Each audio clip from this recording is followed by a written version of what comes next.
నేను కూడా చిన్నప్పటి నుంచి నా ఆలోచన జాబ్ వైపు కంటే కూడా బిజినెస్ వైపే ఎక్కువ నేను మొగ్గు చూపేవాడిని. ఎందుకంటే ఇక్కడ ఎవరైనా ఎంప్లాయీస్ గవర్నమెంట్ ఆర్ ప్రైవేట్ సెక్టర్లో ఎవరైనా ఉంటే కనుక మీరు తప్పు అనుకోవద్దు, నా ఫీలింగ్ నేను మీతో మాట్లాడుతున్నాను. సో నాకు ఎందుకో కొద్దిగా మొదటి నుంచి అయినా జాబ్ అనేది నచ్చకపోతుంది. సో ఎంతసేపు ఉన్నా నేను ఒకరి కింద పని చేసుడేంది, నేనే 10 మందికి పని ఇవ్వాలి అనే మైండ్ సెట్తో నా మైండ్ నేను ఆలోచించేవాడిని. సో దట్స్ వై నాకు జాబ్ మీద మొదటి నుంచి ఇంట్రెస్ట్ లేకపోతుండే. సో అట్లాంటప్పుడు నా ఫ్రెండ్, నా రిలేషన్ నాకు ఇది ఒక మంచి డైరెక్ట్ సెల్లింగ్ ఆపర్చునిటీ ఉందని పరిచయం చేస్తే నేను అది 100% స్వీకరించినాను. సో అతనితో పాటు కలిసి పనిచేయడం కూడా స్టార్ట్ చేశాను. ఒక 8-9 సంవత్సరాలు పనిచేశాను ఆ కంపెనీలో కూడా. సుమారుగా నా ఇన్కమ్ 1 lakh రూపీస్ ఉంటుండే ఆ కంపెనీలో. సో దాంతో పాటుగా నేను ఎడ్యుకేషన్ చేస్తున్నప్పుడే పార్ట్ టైంగా ఏదైనా ఒకటి చేయాలి అని ఒక డిస్ట్రిబ్యూటర్ దగ్గర పనిచేసేవాడిని. సో అక్కడ జాబ్ కొన్ని రోజులు అంటే పార్ట్ టైంలో 2 గంటలు 3 గంటలు అని అది వెళ్ళిపోయి పనిచేసేవాడిని నా ఖర్చుల కోసం. సో ఇలా ఈ 9 సంవత్సరాలు పనిచేసినప్పటికి కూడా నాకు ఒక అసంతృప్తి ఏర్పడింది. నాకు మాత్రమే డబ్బు వస్తుంది, నా అండర్లో ఉన్న వాళ్ళకి డబ్బులు రావట్లేదు. సో అట్లాంటప్పుడు ఈ కంపెనీ నాకెట్లా ఉపయోగపడుతుంది అనే ఆలోచనతో నేను దాన్ని క్విట్ చేయడం మొదలుపెట్టాను. మెల్లమెల్లగా బిజినెస్ మంచిగా నడుస్తుంది అన్న సిచ్యువేషన్లోనే అది లాస్ట్లోకి వెళ్ళిపోవడం జరిగింది. సో నేను డబ్బులు సంపాదించే సిచ్యువేషన్ నుంచి అప్పుల పాలు అవ్వడానికి స్టార్ట్ అవుతుంది మెల్లమెల్లగా కంపెనీ. సో అట్లాంటప్పుడు ముందే కొంచెం ఆలోచన చేసి నా నెట్వర్క్ అందరికీ కూడా ఇది వద్దు, ఇది మనకు సెట్ అవ్వదని చెప్పేసుకొని అక్కడి నుంచి దాన్ని క్లోజ్ చేసుకున్నాను. చేసుకున్న తర్వాత అప్పుడు ఖాళీ ఉన్న పరిస్థితుల్లో నా ఫ్రెండ్స్ కొంతమంది అన్నారు, అరే చూసావా డబ్బులు పెట్టకుండా చేసే బిజినెస్ చేస్తే డబ్బులు రా. మేము ఎన్నో చెప్పాము కానీ నువ్వు వినలేదు. సో కాబట్టి నువ్వు ఒక పని చేయి, మేము ఒక మంచి బిజినెస్ చేస్తున్నాం, traditional business. So LED manufacturing. అప్పుడు ఎర్ర బుగ్గలు ఉండేవి కదా, మనకు తెలుసు కదా. అక్కడ నుంచి తెల్ల బల్బుల వైపు వచ్చాం, బయట ఎల్ఈడికి వచ్చాం మనం. ఈ ఎల్ఈడి అనేది తెలంగాణలో, ఇండియాలో నెంబర్ 1 పొజిషన్లో ఉండబోతుంది. సో కాబట్టి నువ్వు రారా మాతో పాటు, నీ దగ్గర తెలివి ఉంది, మనం పని చేద్దాం అంటే వాళ్ళని నమ్మి నేను ఏం చేశానంటే కొంత డబ్బు, అప్పటికే నేను కొంత డబ్బు మైనస్లో ఉన్నాను. సో తర్వాత వీళ్ళని నమ్మి నేను ఇంకా కొంచెం డబ్బు తీసుకొచ్చి కూడా మార్కెట్లో పెట్టేస్తాను. హలో, వీళ్ళు మనకంటే ఎక్సైటెడ్ ఉన్నారు, కొంచెం చెప్పండి వాళ్ళకి. యా. సో ఆ ఫ్రెండ్స్ అది చెప్పినప్పుడు నాకు నమ్మాలనిపించింది, అరే డబ్బు రాని ఏదైతే డబ్బు సంపాదించడానికి మార్గం కదా అని చెప్పి డబ్బులు పెట్టేశాను. కానీ నేను పెట్టిన తర్వాత నాకు మ్యారేజ్ ప్రపోజల్ వచ్చాయి. తర్వాత నేను మ్యారేజ్ చేసుకోవడానికి వెళ్ళాలి, అంతా సెటిల్ అయిపోయింది. నా ఫ్రెండ్స్కి చెప్పా, అరే మీరు బిజినెస్ చూడండి, నేను పోయి పెళ్లి చేసుకొని వస్తాను. నేను పెళ్లి చేసుకొని వచ్చేవరకు ఇది ఏం లేదు, అంతా అయిపోయింది. సుమారుగా ఒక 28 లక్షలు 26 లక్షల రూపాయలు లాస్ అయిపోయింది. అంతకంటే ముందు ఒక 14 లక్షల అప్పులో ఉన్నాం. సో సుమారుగా ఒక 40 లక్షల అప్పులలో నిండిపోయి ఉంది. నేను నడి రోడ్డు పైన నిల్చున్నాం, ఇంకేం లేదు. సో చూస్తుండగానే పెళ్ళి అయిపోయింది. తర్వాత ఒక పాప వచ్చింది నా లైఫ్లోకి, శ్రీయుక్తి. సో ఆ పాప పుట్టిందని చాలా సంతోషపడ్డాను. కానీ నెక్స్ట్ డే నుంచి మళ్ళీ ఏడవడం స్టార్ట్ చేశాను. ఆ పాపకి మదర్ మిల్క్ లేదు. ఇంకా డాక్టర్ వచ్చింది, ఏంటి మేడం ఎలా, ఏమైనా టాబ్లెట్స్ అవి ఏమైనా ఉంటే ఇవ్వచ్చు కదా అంటే, అట్లాంటిది ఏది ఉందమ్మా కొన్ని శరీరాలు తీరంటే నువ్వు ఎన్ని చేయి అది అట్లా ఉంటుంది, ఏం పర్లేదు, పోయి లాక్టోజన్ డబ్బా తెచ్చుకొని వాడుకోవాలి. అప్పటికే 40-45 లక్షల అప్పులో ఉన్నాను. సో నాకు ఒక్కసారిగా అంటే అన్ని ఇబ్బందులు అన్ని అప్పులు అయినా కూడా నాకు ఎన్నడూ కళ్ళల్లోంచి నీళ్లు రాలేదు. కానీ నా పాపకి మదర్ మిల్క్ లేవనేసరికి నేను తట్టుకోలేకపోయినా. అరే అప్పటికే నాకు చాలామంది భయపడించినారు, తల్లిపాలు లేకపోతే పిల్లలు స్ట్రాంగ్ అవ్వరు, కొంచెం ఇబ్బంది ఉంటుంది, ఎలా అలా ఇలా అని చాలామంది అంటుండే. అది ఇంకెక్కువ నన్ను ఇబ్బంది పెట్టేది. మేడం కొంచెం ఆ పిల్లల్ని కొంచెం పక్కన తీసుకెళ్ళాలి ప్లీజ్. ఏం లేదు, వాళ్ళు మాట్లాడుతుంటే నాకు డిస్టర్బ్ వస్తుంది. So please. సో ఏ రోజు కూడా నేను ఇబ్బంది ఫీల్ అవ్వలేదు. కానీ ఈ పాప విషయం వచ్చేసరికి నాకు ఇంకెక్కువ చెప్పరాని బాధలు, ఇబ్బందులు అనిపించింది. సో అప్పుడు ఇట్లా ఇది వర్కౌట్ అయ్యేటట్టు లేదు. ఇంకా విలేజ్ వెళ్ళిపోయి, మనం వ్యవసాయ కుటుంబం నుంచి వచ్చినాం, నాకు అన్ని పనులు తెలుసు. నాకుండే 4-5 ఎకరాల పొలంకి నేనే దున్నేసుకొని నేను ఏమంటారు వెజిటేబుల్స్, ఆర్గానిక్ వెజిటేబుల్స్, తర్వాత డైరీ ఫార్మ్ స్టార్ట్ చేద్దాం. ఇంత దాకా చదువుకున్నాం, డిగ్రీ దాకా, ఎవడైనా మనకు లోన్ అయిపోతాడా అనే ఆలోచనతో ఈ సర్టిఫికేట్స్ అన్ని ఎదుర్కొని ఒక ఫైల్ తయారు చేసుకొని ఊరికి వెళ్ళిపోయి బ్యాంకుల చుట్టూ తిరుగుతూ మొదలు పెట్టాను. కానీ ఒక్కరు కూడా నీ బాగుంది నీదంతా బాగుంది అన్నారు, కానీ ఒక్కడు కూడా లోన్ లేదు. ఎవరు 5 లక్షలు 4 లక్షలు ఇస్తా అంటే నేను ఓకే నువ్వు ఇచ్చే డబ్బులతో షెడ్ కట్టుకుంటా, కానీ మళ్ళీ డైరీ పంపించాలంటే బఫేలోస్ ఉండాలి కదా. సో కాబట్టి అది కూడా నాకు ఈ 4 లక్షలు కూడా తీసుకుపోతే నేను లాస్ అయిపోతా అని చెప్పి అది వదిలేసి, ఆ తర్వాత నేను ఊర్లో తిరుగుతున్నప్పుడు నేను అప్పటి వరకు విలేజ్ అనేది నేను ఎప్పుడు వెళ్ళలేదు, అంటే వెళ్ళినా చాలా తక్కువ. ఫెస్టివల్ ఉందంటే ఈరోజు నైట్ పోవాలా, రేపు పొద్దుగాల నుంచి నైట్ వరకు ఫెస్టివల్ చేయాలా, వీలైతే రేపు నైటే లేదంటే ఎల్లుండి మార్నింగే హైదరాబాద్ రావాలా. అంటే ఒక్క రోజు కూడా నేను బుద్ధిగా ఊర్లో ఉండేవాడిని కాదు. ఒకవేళ ఉన్నా పోయి బావి దగ్గర ఉండేవాడిని, ఎవరిని మందలించేవాడిని కాదు, ఎవరైనా కనిపిస్తే మందలించేవాడిని కానీ ప్రత్యేకంగా ఊరు తిరిగి మందలించాల్సిందే అవసరం నాకు ఎప్పుడు రాలేదు, నేను చేయలేదు. సడన్గా ఊర్లో ఉండనోడు సడన్గా ఊరికి వచ్చిండు, 15 రోజులు అవుతుంది, 20 రోజులు అవుతుంది, నెల రోజులకు వస్తుంది, వీడు ఎందుకు వచ్చిండు ఊర్లో అని జనానికి ఒక డౌట్. జనాలందరూ మాట్లాడుకునేది ఏంటంటే వీడు హైదరాబాద్లో ఏదో దొంగ పని చేసిండు అందుకే వచ్చి ఊరు వచ్చిండు. ఇది నాతోడు ఎవడు అనలేదు, కానీ వాళ్ళందరూ మాట్లాడుతూ సిచ్యువేషన్లో అది మా మదర్ చెవిలోకి వచ్చింది. మా మదర్తో ఎవరో అన్నారు. సో ఆమె ఒక్క నిమిషం కూడా వెయిట్ చేయలేదు, ఇంటికి వచ్చింది. నువ్వు ఏడు చేస్తున్నావు, ఏం చేద్దాం అనుకుంటున్నావు, అది ఇది అని అడిగితే ఏంది నీకేమైంది, ఎందుకు ఇట్లా అడుగుతున్నావు అంటే ఇవన్నీ వద్దు, ఇదో 200 నీ భార్య పిల్లని వదిలేసి ఇక్కడ వదిలే, నువ్వు మాత్రం వెళ్ళిపో, హైదరాబాద్లో పోయి అడుక్కోనైనా తిను, కానీ ఊళ్ళో మాత్రం ఉండొద్దు, నువ్వు ఈ రోజే నీకు లాస్ట్ వెళ్ళిపో, నువ్వు ఈరోజు నుంచి. మీరు నమ్మరు, నాకు ఆ రోజు ఒక ఊరు నుంచి ఒక వ్యక్తిని వెలివేస్తే ఎంతైతే ఒక వ్యక్తి బాధపడతాడో దానికి 100 రెట్లు ఎక్కువ బాధపడ్డాను. మా మదర్ అనేసరికి అరే ఏంది నాకేంది ఇట్లా తగులుతున్నాయి, అన్నీ నాకే ఎదురొస్తున్నాయి ఏంది అని అనుకున్నా. కానీ నేను అనుకున్నా భగవంతుడికి ఎవరికైతే ఎక్కువ ఇష్టం ఉంటుందో వాళ్ళకే ఎక్కువ కష్టం పెడతాడు భగవంతుడు అని. సో అది నమ్మి సో అది నేను నమ్మేసి ఆ 200 రూపాయలు చేతిలో పట్టుకొని హైదరాబాద్ వచ్చిన. సో నా వైఫ్ని కూడా తీసుకొని నా పాపని తీసుకొని వచ్చాను. ఆ తర్వాత నా వైఫ్ని నా పాపని తీసుకెళ్ళి మా అత్తయ్య వాళ్ళ ఇంట్లో వాళ్ళ అమ్మోళ్ళ ఇంట్లో పెట్టి వాళ్ళకి చెప్పా, కొన్ని రోజులు నీ కూతుర్ని మీ ఇంట్లోనే ఉంచుకోండి, నా పరిస్థితుల ప్రభావం బాగాలేదు, నేను బయట వెళ్ళిపోతున్నాను. సో ఒక 6 నెలలు కావచ్చు, 8 నెలలు కావచ్చు. సో తీసుకువెళ్ళి వాళ్ళ ఇంటి దగ్గర పెడితే కొన్ని రోజుల తర్వాత ఒక 15-20 రోజుల తర్వాత ఇక అక్కడ కూడా స్టార్ట్ అవుతుంది కదా, పెళ్ళయింది, ఒక పాప ఉంది, ఈ అమ్మాయి వచ్చి ఎందుకు ఉంటుంది అమ్మోళ్ళ ఇంటి దగ్గర, అతను వదిలేసిండేమో అందుకే ఈ అమ్మాయి వచ్చింది ఇక్కడ వచ్చింది. ఈ అమ్మాయి ఫోన్ చేస్తుంది, నువ్వు ఏమన్నా చెయ్యి, అడుక్కోనైనా తిన్నాం, కానీ నేనైతే వస్తా ఉన్నాను ఇక్కడ. తీసుకొచ్చి ఇక్కడ పెట్టేశాను. అప్పటికే అప్పుల వల్ల ప్రెషర్స్ ఎక్కువైపోతున్నాయి, ఇంకా అవి కట్టలేకపోతున్నాను నేను. ఫస్ట్ ఆఫ్ ఆల్ నా దగ్గర ఒక స్విఫ్ట్ కార్ ఉండే, ఒక 4 అప్పుల వాళ్ళు పిలిచి ఆ స్విఫ్ట్ కార్ ఇచ్చాను. ఆ తర్వాత గోల్డ్ నా వైఫ్ది కాబట్టి నేను అడగొద్దు ఎందుకు అది అని వదిలేశాను. ఆ అమ్మాయి అంతా తీసుకొచ్చి ఒక ఖర్చులో పెట్టి తీసుకొచ్చి చేతులు పెట్టింది, ఇది నీ గోల్డ్ నాకెందుకంటే మరి నేనెవరని. ఈ గోల్డ్ నాకు ముఖ్యం కాదు, నిజంగా ఈ గోల్డ్ నాకు ముఖ్యం కాదు, నువ్వు ముఖ్యం. నువ్వు మంచిగా ఉంటే ఇట్లాంటివి ఏదైనా సంపాదించుకోవచ్చు. ఫస్ట్ ఆఫ్ ఆల్ కొంతమందికైనా ఇది యూజ్ అవుతుంది, తీసేసే ఈ గోల్డ్ అంటే. ఆ పుస్తక తాడు ఒకటి, ఆ పుస్తకం ఒకటి ఉంచి మిగతా అన్నీ తీసి ఇచ్చేసింది. కమ్మలు కూడా వేరే ఏదో పెట్టుకున్నది, అవన్నీ అమ్మేసి ఇంకో 2-3 ఇచ్చేసాను. అత్తగారు వాళ్ళు బైక్ ఇప్పించారు, అది నెంబర్ కూడా రాలేదు. ఆ బైక్ వేసుకొని పోతుంటే ఒక రోజు ఎల్బీ నగర్ చివరస్తాలో నేను వెళ్తుంటే ఒక వ్యక్తి ఆపేసి రోడ్డు పైన, నువ్వు ఆపు, నువ్వు ఫోన్ చేసి ఎత్తుతలేవు అని. మరి నువ్వెప్పుడు ఫోన్ చేసావు పోయి, నాకు నేను ఫోన్ చేస్తే మాట్లాడతా కదా అని అంటే, లేదు నువ్వు ఆపు ఫస్ట్ అని ఫోన్ కొట్టి ఇంకొక వ్యక్తిని పిలిపించి అక్కడ న్యూసెన్స్ క్రియేట్ చేయడం మొదలు పెడితే ఆ బైక్ అతనికి ఇచ్చేసి అక్కడి నుంచి మళ్ళీ సంతోష్ నగర్కి నడుచుకుంటూ వెళ్ళిపోయినా. అరే ఇది తీసుకోండి, మీ ఆధార్ కార్డు ఇవ్వండి, ఈ బండి మీ పేరు పైన ట్రాన్స్ఫర్ చేసుకోండి, రిజిస్ట్రేషన్ చేసుకోండి అని వాళ్ళకి ఇచ్చేసిన. ఇంకా నా దగ్గర ఏం లేదు, నేను అమ్ముకోవడానికి నా దగ్గర ఏం లేదు. ఒకవేళ ఏది అమ్మే సిచ్యువేషన్ ఉంటుంది అమ్మేవాడిని. అయినా అన్ని ఇచ్చిన తర్వాత కూడా ఇంకా కూడా నేను ఇంకో 20-22 లక్షలలో మైనస్లో ఉండిపోయినాను. ఏం చేయాలో అర్థం కాని పరిస్థితి. అట్లాంటి సిచ్యువేషన్లో ఈ బిజినెస్ ఆపర్చునిటీ నాకు ఫోన్ మోగుతుంది. సో నా ఫ్రెండ్ ఫోన్ చేసిండు, శ్రీనివాస్ భాయ్ నిన్ను ఒకసారి కలవాలి అని. నాకు తెలుసు ఆయన ఆల్రెడీ ఒక నెట్వర్క్లో పనిచేస్తుందని, మర్చిపోయి కూడా నన్ను కలవద్దని డిసైడ్ అయిపోయాను.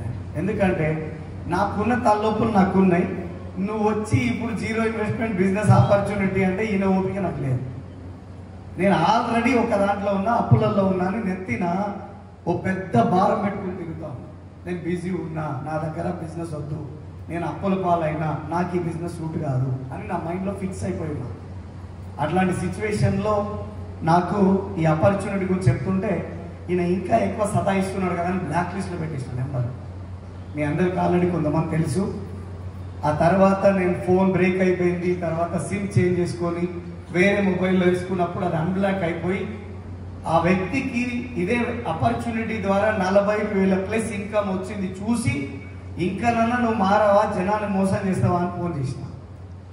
ఇలా డబ్బులు రావు, ఎందుకంటే ఆల్రెడీ నేను ఒక దాంట్లో చేసినా, వచ్చినాయి పోయి రాలే మళ్ళా. సో కాబట్టి ఇలా డబ్బులు రావు అని నా మైండ్ నెగిటివ్ ఉండే. అతనికి చెప్పినప్పుడు అతను ఒకటే చెప్పిండు, ఇక నా ఫోన్ను నువ్వు బ్లాక్ లిస్ట్లో పెట్టినావు, ఇది ఓపెన్ అయింది, సంతోషం. నేనే చెప్తున్నా, నువ్వు కనుక ఒకసారి నాకు కలవకపోతే నెక్స్ట్ నుంచి నీకు నాకు దోస్తాను కట్టని చెప్పినాను. ఇంక ఇదే నా లాస్ట్ కాల్ నీకు. నువ్వు ఇప్పుడు నా దగ్గర వచ్చి ఒక్క మాట, నువ్వు నన్ను రమ్మంటావా, నువ్వు వస్తావా? ఒకవేళ నువ్వు నన్ను కలవమని చెప్పకపోయినా, నేను నీ దగ్గరకు రాపోయినా, నువ్వు నా దగ్గర రాపోయినా, ఇదే నీకు వచ్చే నా లాస్ట్ కాలు. ఆ తర్వాత నేను ఇంకా చెయ్యను నీకు అని చెప్పిండు. నాకు అనిపించింది, మైండ్లో మనసులో మాత్రం పోవద్దు, ఏదైతే అదైతే అనిపిస్తుంది. కానీ మైండ్ ఒకటి చెప్తుంది, ఒరే నాయన ఆయన పోలీసు రా, ఏదైనా అక్కర వస్తాడు, పోలీసు వాళ్ళు పట్టుకుంటే, ఏదైనా లిటికేషన్ ఉంటే పోలీసు వాళ్ళు అక్కర వస్తారా రారా, ఈయనను పోగొట్టుకుంటే మాకున్న పోలీసు ఒక్కడే అని చెప్పి ఒకే ఆలోచనతో ఆయన దగ్గరికి వెళ్ళిపోయినా. ఆ రోజు వాళ్ళ ఇంటికి వెళ్ళి కూర్చున్నా. వాళ్ళ ఇంట్లో ఆయన రెడీ అవుతున్నాడు. ఇంట్లో వెళ్ళి కూర్చున్నప్పుడు ఆమె టీ ఇచ్చినారు మేడం, తాగుతూ అక్కడ ఒక చిన్న పుస్తకం కనిపించింది. అది నా జీవితాన్ని మార్చింది. దాని పేరు స్టార్టర్ కిట్ అంటారా నాకు తెలియదు అప్పటి వరకు. అందులో ఒక బుక్, ఇలాంటి వ్యాపారం ఎక్కడ అనే ఒక బుక్, ఐసా బిజినెస్ కహా. ఈ బుక్ ని 10 నిమిషాలు ఖాళీ ఉండడం ఎందుకు అని చెప్పి ఆ 10 నిమిషాలలో ఆ పుస్తకాన్ని రీడ్ చేయడం ద్వారా తర్వాత నా స్పాన్సర్ నా దగ్గర వచ్చి ప్లాన్ చెప్తుంటే నువ్వు ఉండు అని నేనే ఉల్టా ప్లాన్ చెప్పిన ఆయనకి. నేనే చెప్పిన మీ కంపెనీ ఇట్లుంటుంది అని చెప్పేసిన. ఆ రోజు నా బిజినెస్ స్టార్ట్ అయింది. దానికంటే ముందు మనం కూడా వేరే వ్యక్తులకు వెళ్ళి బిజినెస్ గురించి చెప్తున్నప్పుడు వాళ్ళు మనకే ఉల్టా చెప్తారు. Yes or no. ఇక్కడ ఒక మాట చెప్తా, మనుషులు టాబ్లెట్ వేసుకోవాలంటే ఎట్లా వేసుకోవాలి? ముందే ఒక వ్యక్తి చెమ్మడిలో నీళ్ళు తీసుకొని పెట్టుకుంటాడు. చెమ్మంటే అర్థం ఉందిగా, గ్లాస్ కాదు చెమ్ము. సో అది నిండా నీళ్ళు తీసుకొని ఆ టాబ్లెట్ ఇట్లా పట్టుకొని ఈ గొంతులో పెడతాడు, తీసుకుపోయి పెట్టి పైనుంచి వాటర్ వస్తాయి. సార్ కొంతమంది ఏమో మామూలుగా వాటర్ తీసుకొని టప్న వేసేసుకుంటూ, కొంతమంది టాబ్లెట్ వేసి వాటర్ వేసుకొని మింగేస్తారు. అవునా? ఒకవేళ బర్రెకేయాలంటే ఎప్పుడన్నా ఆలోచించిరా? వేయాలంటే తాళ్ళు కట్టి కింద పడేసి దాన్ని 10 మంది పట్టుకొని నోరు తెరిచి ఒక పైపు పెట్టి టాబ్లెట్ వేసి ఊదాలి. ఈ టాబ్లెట్ వేసేంత వరకు ఒకటే బాగానే ఉంది, కానీ ఊదడం లేట్ అయింది అనుకోండి, బర్రె ఉల్టా ఊదింది అనుకోండి, అయిపోతుంది కదా. ఇక్కడ నేను కూడా మీకు చెప్పొచ్చేది ఒకటే ఏమున్నదంటే, మీరు ఏదైతే చెప్పాలనుకుంటున్నారో గ్యాప్ ఇవ్వకుండా కొట్టారు. లేదంటే ఉల్టా ఏమవుతుంది? ఇప్పుడు అర్థమైంది మనకి. అర్థమైందా మీకు? చెవులు 2 ఉంటాయి, 22 ఇవ్వద్దు జనాలకి. ఇస్తే కొరికేస్తారు. మీరు ఏదైతే చెప్పాలనుకున్నారో చెప్పేంత వరకు వాళ్ళు మాట్లాడియొద్దు. అప్పుడే దాని పేరు ఏమంటారంటే ఎక్సైటెడ్ అంటారు, ఎక్సైటింగ్ అంటారు. Are you excited? మీరు ఎక్సైటెడ్తో ఉండండి. పిక్చర్ కూడా బిజినెస్ ఇస్తారు. ఎందుకంటే మీ ఎక్సైట్మెంట్ అంతా వాళ్ళకి అవుపిస్తారు. సో అక్కడ బిజినెస్ స్టార్ట్ చేయమన్నాడు. సో స్టార్ట్ చేశాను.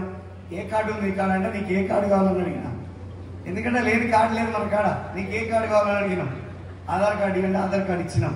అంతా సైన్ అప్ అయిపోయింది. అయిపోయిన తర్వాత స్టోర్కి వెళ్ళి కొంత ప్రోడక్ట్ కొనుక్కోవాల్సి ఉంటుంది. అంటే నా కార్డు నాకు అని గ్లూకోజ్ పెట్టుకున్నా. నా దగ్గర పైసలు లేవా? నీ దగ్గరకు వస్తే నువ్వు ప్రోడక్ట్ కొనుక్కుంటే నేను ఎక్కడి నుంచి తేవాలి? కాబట్టి నాకు ఈ బిజినెస్ వద్దు, నేను చేయలేను. అప్పుడు ఆయన చెప్పిండు, లేదు ఫస్ట్ ఐడి క్రియేట్ చేస్తాం, ఏదైనా చూద్దాం. లేదు ఐడి అయితే క్రియేట్ చేయి, 1 month టైం ఉంటుంది.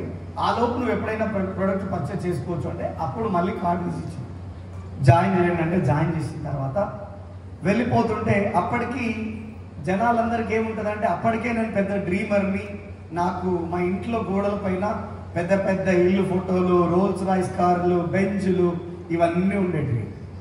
ఈ కార్ నేను కొంటాను రాష్ట్రం మళ్ళీ ఆడ పైనుంచి బొమ్మ పెడితే ఓకే, కానీ దాని కింద రాష్ట్రం ఏ డేట్లో కొంటానో కూడా అదే పెద్ద ప్రాబ్లం. అది జనాలకి డైజెషన్ కాదు, మీకు డైజెషన్ అవుతుంది. ఎందుకంటే మీరు డ్రీమర్, కానీ మీకు తెలుసు, కానీ మీ డ్రీమ్ గురించి పక్కోడికి ఏం తెలుసు? Yes sir no? నేను చెప్పేది అర్థమవుతుందా? మీరందరూ చాలా దీనంగా చూసుకుంటే నా బాధ అవుతుంది. మీరందరూ ఎక్సైటెడే కదా? ఓకే. సో ఆ డ్రీమ్స్ ఉండే గోడల పైన అప్పటికే మా ఇంట్లో పెద్ద సినిమా నడుస్తుంది. మా నాన్న నేను డ్రీమ్ పోస్టర్ అతికిస్తా, ఆయన దాన్ని చింపి పక్కన పెడతాడు. ఫస్ట్ నేను డ్రీమ్ సైజ్ ఇంత చిన్న చార్ట్ పెట్టాను, ఆయన తీసేసిన తర్వాత కొంచెం సైజ్ పెంచాను, ఇంకోసారి తీసేస్తే ఇంకొంచెం సైజ్ పెంచిన. ఆ తర్వాత చెప్పిన మా నాన్నకి ఇంకొకసారి తీసేస్తే ఈ గోడ మొత్తం నా డ్రీమ్సే ఉంటాయని. ఈ చేసినా బంద్ చేసింది తీసేయడం. సో అవి ఉంటే నాకు ఇబ్బంది లేదు, నీకేం ఇబ్బంది అని అంటే, వచ్చినోళ్ళతో నీకు తెలియదురా నాయన, నువ్వు ఇంట్లో ఉండట్లేవు, వచ్చినోళ్ళతో మాకైతుంది లొల్లి అని. ఏం లొల్లి అవుతుందంట అంటే, వచ్చినోడు వచ్చినంటే ఫస్ట్ లోపలికి వచ్చి ఆ గోడ దగ్గర చూసి మళ్ళీ మా అమ్మ మా నాయన చూస్తారట, ఇది పెట్టిన ఆయన ఎవడు, ఇది పెట్టించేటోడు ఎవడు అని.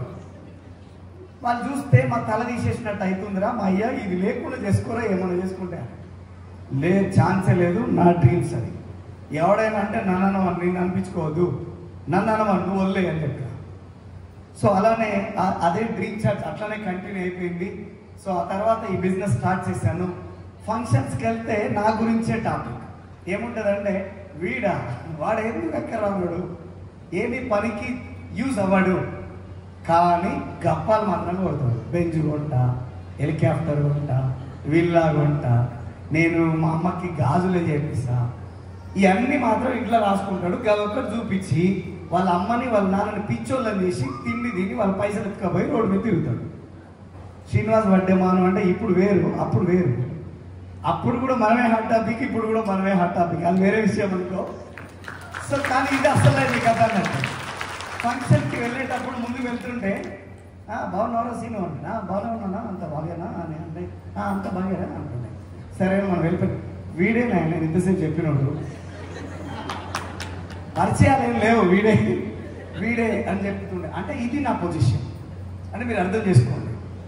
ఒక మాటలో చెప్పాలంటే వీడికి పిల్లలు ఇచ్చేటోడు కూడా ఎవడు ఉండడు అని మర్చిపోయి మా వాళ్ళు పిల్లలు ఇచ్చేసి నాకు. సో ఆమె ఎందుకు నమ్మిందో మరి నాకు తెలియలే, ఈ అమ్మాయి ఎందుకు నమ్మిందో, వీడిని చేసుకోవాలని ఎందుకు అనుకుందో తెలియలే. సో మొత్తం మీద నా పెళ్ళి అయిపోయింది. జనాలు ఇట్లా ఉండే పరిస్థితి. అట్లాంటి సిచ్యువేషన్లో ఈ బిజినెస్ స్టార్ట్ చేసినప్పుడు నా ఫ్రెండ్ కిందకు వచ్చి అంటుండే, ఒరే ఏంద్రా వాళ్ళందరిని తిడుతున్నారు, ఫంక్షన్లో పోతే ఎవరి దగ్గర పోయినా నీ జోలే మాట్లాడుతున్నారా, నువ్వు ఇంతకు ఏం చేద్దాం అనుకుంటున్నావు? నా ఫ్రెండ్ ఒకటి అడిగినా, నువ్వు ఇంతమందిగా ఒక కంపెనీ చేసావు, దాంట్లో ఏం రాలేదు, మళ్ళీ ఇంకొక కంపెనీని స్టార్ట్ చేస్తా అంటున్నావు, నీకేమైనా మతిపోతుందా అని చెప్పిన. అరే పడ్డోడు ఎప్పుడు చెడ్డోడు కాదు, ప్లాట్ఫామ్ అటు ఇటు అయి ఉండొచ్చు, కానీ నాలో ఉన్న కాన్ఫిడెన్స్ అట్లనే ఉంది, నేను ఏమైనా చేయగలను, ఇది కాకపోతే ఇంకోటి కాకపోతే ఇంకోటి, కానీ గెలిచి తీరితే డైరెక్ట్ సెట్టింగ్లో ఉన్నాయని చెప్పి ఆ రోజు డిసిషన్ తీసుకున్నాను.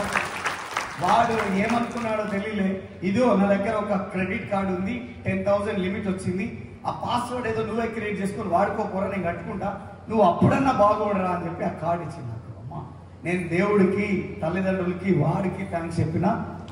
నాకు ఒక అద్భుతమైన అవకాశం నా ఫ్రెండ్ ద్వారా వచ్చింది ఈ డబ్బులు. ఒక ఫ్రెండ్ ఆపర్చునిటీ ఇచ్చింది, ఒక ఫ్రెండ్ మనీ సపోర్ట్ చేసిందని అక్కడ దండం పెట్టుకొని ఆ రోజే స్టోర్కి వెళ్ళి 3,800 రూపీస్ ప్రోడక్ట్ పర్చేజ్ చేసుకొని ఈ బిజినెస్కి దేవుడా బతుకు జీవుడని బిజినెస్ స్టార్ట్ చేశాను. సో ఆ ప్రొడక్ట్స్ తీసుకొని ఇంటికి వెళ్ళిన తర్వాత వచ్చా మా ఇంట్లో, నువ్వు నిన్నగాక మొన్న ఒక కంపెనీలో ఏదో ప్రోడక్ట్ అని తెచ్చి మాతో వాడిపించి నువ్వు ఖరాబ్ అయిందే కాక మమ్మల్ని కూడా ఖరాబ్ చేసినావు, మళ్ళీ ఎందుకు తెచ్చినావు ఈ ప్రోడక్ట్, ఇప్పుడు ఈ ప్రోడక్ట్ రుద్దుకోకపోతే తెల్ల కావాలని ఎవడు అడిగిండు. ఇక లొల్లి మామూలు ఉంటుందా? లేడీస్ అయితే ఆది పరాశక్తులు అయితే లేదా దుర్గమాతలు అవుతాయి. ఇక ఓ పక్క మా అమ్మ అంటుంది, ఓ పక్క మా మిస్సెస్ అంటుంది, ఓ పక్క మా వదిన అంటుంది. ఇన్ని మంది అంటుంటే ఏం చేయాలి అర్థం కాక ఆకలి అవుతుందని చెప్పి తినిపోయి పడుకున్నా. ఎన్నడూ నేను 12 గంటల ముందర ఎప్పుడు పడుకున్నా, ఆ రోజు 9 గంటలకే పడుకున్నా.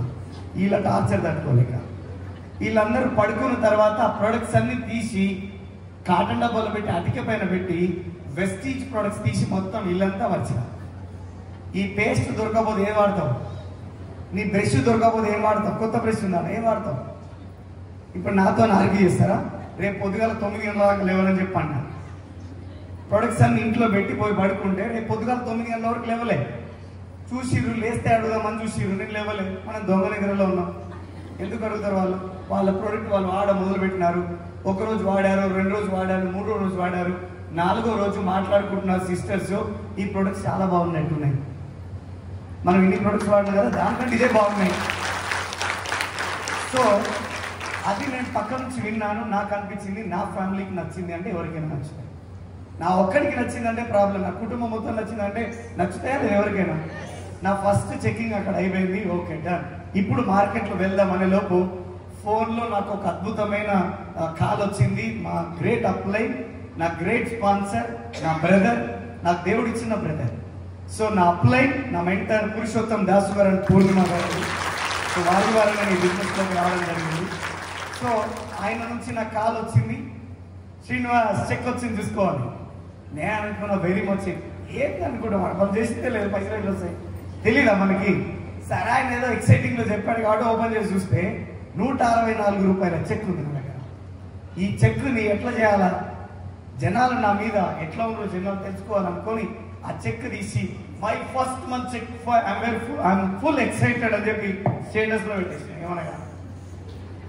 ఇక చూడండి రామచంద్ర, అది మామూలు కథ కాదు. ఇక ఒక్కొక్కటి పెట్టే కామెంట్లకి చచ్చిపోవాలి. నార్మల్ ఎక్కడి నుంచి గట్టికుండే కాబట్టి బతుకుంది. ఇక ఒక్కొక్కటి చెప్పే జోలి, నువ్వు హెలికాప్టర్ కొంటాను, నువ్వు దీంతోనే కొంటావా అంటాడు, నువ్వు ఇల్లు కొంటా అన్నావు, ఇదే కొంటా అంటావు. అవన్నీ కొన్నాక మిగిలిన పైసలతో మాకు దావతి అని కూడా అంటాడు. ఇక ఇనరాని మాటలు అవి, ఆ ఇనరాని కామెంట్ స్క్రీన్ షాట్ పెట్టిన ఎప్పుడన్నా వస్తాయని ఇప్పుడు కూడా ఉన్నాయి నా దగ్గర. సో కాకపోతే పంపిస్తే వాళ్ళ పరిస్థితి ఏందని పంపిస్తాను. సో ఇది పరిస్థితి. ఇట్లుండే ఊరి అమ్మాయి నా మీద ఇంతమంది నన్ను చూడు నీకా అని చెప్పి అనుకున్నా. అంటే ఫ్యాన్స్ వీళ్ళంతా. సో మనం చెడిపోతే చూసేటోళ్ళు వీళ్ళంతా, బాగుపడే చూసేటోళ్ళు కాదు. సో తర్వాత కొంచెము ఆ 4-5 చెప్పడం స్టార్ట్ చేశాను. సెకండ్ మంత్ నా ఇన్కమ్ 512 రూపీస్ వచ్చింది. ఆ 512 రూపీస్ కూడా యాజ్ యూజువల్గా స్టేటస్కి ఫార్వర్డ్ చేశాను. అప్పుడు కామెంట్లు బంద్ చేసి సప్పట్లు థమ్స్అప్లు వచ్చినాయి అన్ని.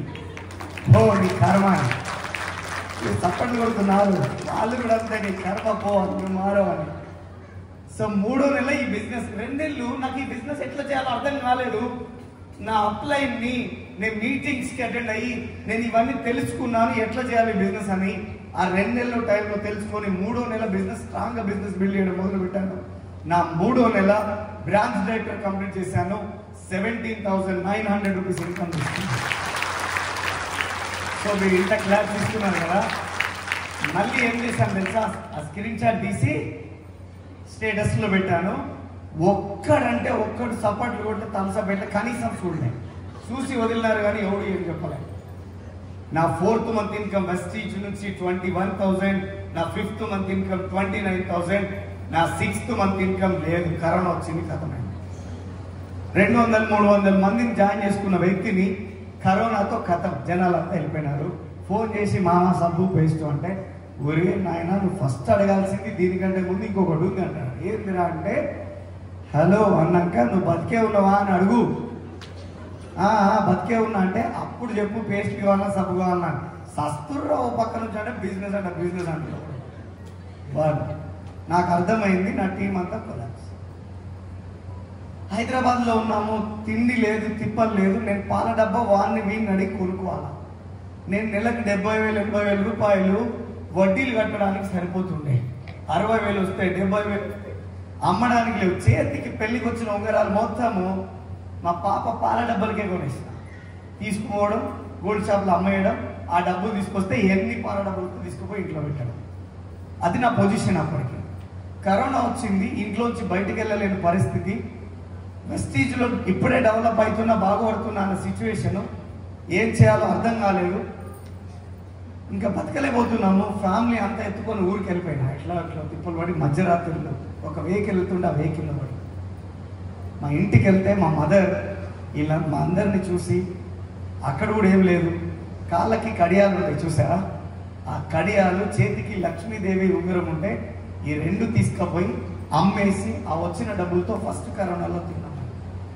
అది మా పొజిషన్, మా ఫ్యామిలీ బ్యాక్గ్రౌండ్. కానీ ఈరోజు ఆ తర్వాత సెకండ్ కరోనాలో ఏదైనా కానీ సస్తాం బతుకుతామని రోడ్డు పైన పడిపోయినా, అగ్రికల్చర్ ప్రొడక్ట్ పైన వెళ్ళిపోయినా, బిజినెస్ స్టార్ట్ చేసిన. అప్పటికి సిల్వర్ డైరెక్టర్ ఉండే నేను. సిల్వర్ డైరెక్టర్ నుంచి డైమండ్ డైరెక్టర్ కంప్లీట్ చేసిన. సెకండ్ కరోనాలో 22 రోజులలో ఫినిష్ చేసిన. నా ఇన్కమ్ వచ్చేసరికి 64,000 ఇన్కమ్ వచ్చింది. ఆ రోజు నుంచి ఈ రోజు వరకు వెనక్కి తిరిగి చూడలేదు. ఆ తర్వాత 1,84,000 డైమండ్లో నా ఇన్కమ్, 1,84,000, 2.5 lakhs నా క్రౌన్లో ఇన్కమ్, నా యూసీడీలో 7.5 lakhs ఇన్కమ్ తీసుకున్నా. సో నా డీసీడీలో 8,30,000, నా డియూసీడీ ఇన్కమ్ 10 lakhs ఉంది ఫర్ మంత్. సో ఈరోజు చెప్పుకుంటూ వస్తే ఇది నా స్టోరీ. ఈరోజు ఈ వెస్టీజ్ ఆపర్చునిటీ వల్ల ఒకసారి వెనక్కి వెళ్ళి చూసుకోవాలి. నా కూడా మీద ఉన్న బొమ్మలను ఉండే సార్ నో. సో కాబట్టి మా మదర్కి ఇచ్చిన మాట ప్రకారంగా ఆమెకి ఆ బంగారు గాజులు చేపించి ఇచ్చాను. ఆ తర్వాత మా నాన్నకి హైదరాబాద్లో ఇల్లు కొంటా అంటే, నువ్వు ఏమైనా కట్టుకో, నా ఊర్లో నాకు ఇల్లు లేదు, నాకు ఇజ్జత్ ఉండాలంటే ఊర్లో ఇల్లు ఉండాలి అన్నాడు ఆయన. నా డ్రీమ్ని పక్కన పెట్టి ఆయన డ్రీమ్కి ప్రయారిటీ ఇచ్చి ఊరికి వెళ్ళిపోయి 57 lakhs రూపీస్తో ఆయనకు ఒక 3 bedroom ఫ్లాట్ కట్టించి ఊర్లో పెట్టాను. సో అద్భుతంగా ఆయన కోసము. సో అది నా ఫస్ట్ డ్రీమ్. సో ఈరోజు నా తల్లిదండ్రులు హైదరాబాద్లో ఉంటారు, వాళ్ళతో పాటు నేను ఉంటున్నాను. సో అది నా పూర్వజన్మ సుకృతం. భగవంతుడా అని నన్ను వచ్చి కాపాడంటే నెత్తిన కిరీటం, కాళ్ళ గజ్జలు పెట్టుకొని భగవంతుడు మన దగ్గరికి రాడు. చాలామంది మూర్ఖులు చేసే పని ఏమున్నదంటే గుళ్ళు తిరుగుతూ ఉంటారు, తల్లిదండ్రులు ఫుడ్ లేని పరిస్థితిలో. ముక్తి ఫలం దొరకదు మిత్రులారా. భగవంతుడు ఎక్కడున్నాడు? భగవంతుడు మనతో ఉండలేక ఓ 2 వ్యక్తులను సృష్టించారు, వాళ్ళే తల్లిదండ్రులు. సో వాళ్ళతో మనం ఎప్పుడు ఉంటామో మన జీవితం అంతా దివ్యమానంగా ముందుకు వెళ్ళిపోతుంది. సో ఈరోజు నా ఫ్యామిలీ కోసం నాకు డ్రీమ్ హోమ్ కావాలి కాబట్టి 2.5 కోట్ల రూపాయలతో నా డ్రీమ్ హౌస్ నిర్మించుకున్నాను. సుమారుగా 1.5 years అవుతుంది. సో నా ఇంట్లోనే డ్రీమ్ హోమ్ అంటే ఏముంది? 4 కిటికీలు, 2 doors ఇవి కాదు. నా ఇంట్లోనే సినిమా థియేటర్ ఉండాలి. ఎండ, వర్షం, చలి సంబంధం లేదు. నాకు చూడాలనిపిస్తే పోయి సినిమా చూడాలి. మనం తెలంగాణ వల్ల మనకి సుక్కలు కావాలి, ముక్కలు ఎసర్ను అందుకే వచ్చిన మన వాళ్ళు కొడతారని, అవునా కదా? సో దానికోసం మా నాన్న కోసం, మా నాన్న అంటే అది నాకు ఎందుకు డ్రీమ్ అయిందంటే, నేను రోజు బయటకు వెళ్ళి ఇంటికి వచ్చేటప్పుడు 7:30 అంటుండే, రోడ్డు పైన వచ్చేటప్పుడు కొంచెం తీసుకురా అంటుండే. మన జేబులో 100 రూపాయలు ఉండేవి కావు. ఈయనకి ఏం తీసుకోవాలి? అది కూడా వేరే నడుపుకొని మరి తీసుకోబోయేటోని పరిస్థితి. అందుకే నాకంటూ ఒక ఇల్లు ఉంటే దానికోసం ఒక కౌంటరే సపరేట్ ఉండాలని డిసైడ్ అయిపోయినా. అల్లో 5-6 లక్షల మాలు పెట్టి కూర్చోబెట్టిన మా నాన్నని అందులో. సో ఇప్పుడు మా నాన్న కింద ముందుకు ఏమో తీసుకురారా అంటుండే కదా. ఇప్పుడు ఆ సెటప్ అంతా పెట్టిన తర్వాత పోయి చూసుకొని వస్తాడు రోజుకు ఒకసారి. ఏంటో మరి ఇది లేనప్పుడేమో తాగాలనిపించేది, కానీ ఇన్ని చూస్తుంటే తాగబుద్ధి అయిపోలేదు అంటుంటారు. ఎందుకంటే అందులో ఒక్క బాటిల్ కూడా 10,000-15,000 తక్కువ ఉండదు. ఈయన 2,000 చూసి 10,000-12,000 అన్నప్పుడు ఇది కూడా ఆలోచిస్తుంది కదా, ఏంది ఇన్ని పైసలు పెట్టుకున్నా నాకు ఖర్చు అనిపిస్తుంది కదా. సో కాబట్టి అట్లా ఒక అద్భుతమైన ఇల్లు తీసుకున్నాను. దాంతోపాటు వెస్టీజ్ నుంచే స్కోడా ర్యాపిడ్ కార్ పర్చేజ్ చేశాను, వర్త్ ఆఫ్ 20 lakhs. దాని తర్వాత ఫ్యామిలీ కోసం ఒక ఇండివర్ పర్చేజ్ చేశాను. ఇదే నెలలో నా డ్రీమ్ కార్ అయిన బెంజ్ కార్ను కూడా ఇంకొక 10 రోజుల్లో తీసుకురాబోతున్నాను.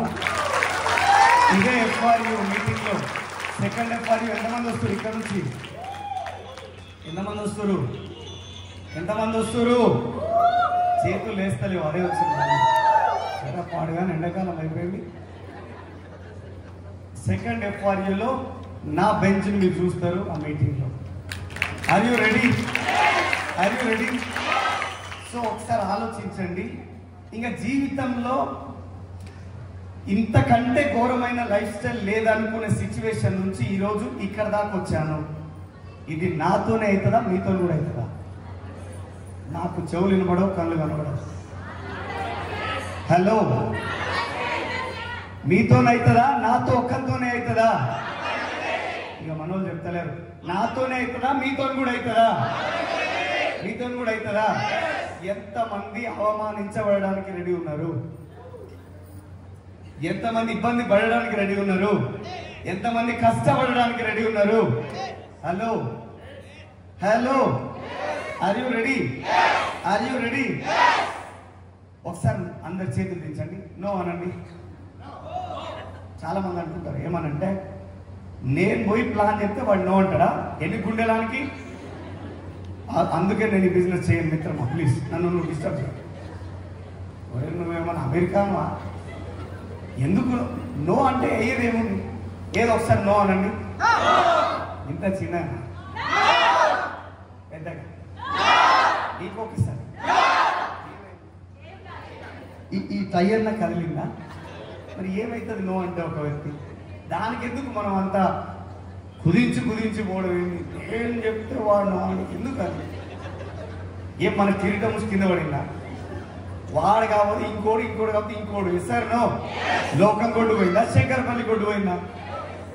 జనాలు లేరా శంకరపల్లిలో? నేను 5 ఏళ్ల ముందు వచ్చిన శంకరపల్లికి. ఇదే శ్రీనివాసాచారి సార్ పట్టుకొని వచ్చింది నాక, దా మా దోస్తుండు అని. ఆ దోస్తుకు మొక్కి సరిపోయింది మాకు. మీ ఎప్పుడు పోయినా నీకెందుకు శ్రీనివాస్ భాయ్ నువ్వు వచ్చినావు కదా, ఇక చూడు రేపు నుంచి అంటాడు, రేపేం చేయడు.